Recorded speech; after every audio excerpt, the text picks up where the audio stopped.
చూడటానికి ఏదో కరువు ప్రాంతం నుంచి వచ్చిన ఉన్నావు. ఆల్మోస్ట్ అంతే సార్. మా చిత్తూరు. ఏం చదువుకున్నారా? నీతి నిజాయితీలతో పాటు సీఎల్ ఎంటర్ చదివాను సార్. అవునా? మరి ఊరు ఎందుకు వచ్చావు అబ్బాయి? ఈ ఊర్లో మెక్డోనల్ మూర్తి గారిని ఒక పాడర్ ఉన్నారమ్మా.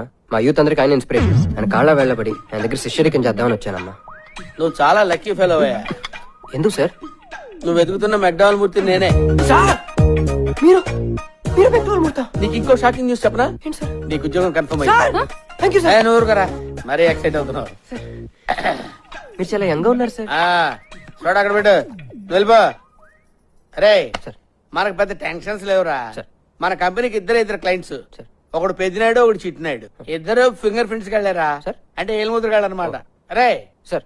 సంవత్సరానికి జనరల్ గా ఇన్కమ్ ట్యాక్స్ ఎన్నిసార్లు కడతారా? 4 times కదా సార్. నేను వీళ్ళ చేత మంత్లీ ఒకసారి కట్టిస్తాను. పాపంగా సార్. పాపిస్టేళ్ళ సొమ్ము కొట్టేయడం పాపం ఎలా అవుతుందిరా? అంటే మీరు రాబిన్ టైపా సార్? నేను బయట యోగిని, లోపలేమో భోగినిరా. తెలుస్తుంది సార్.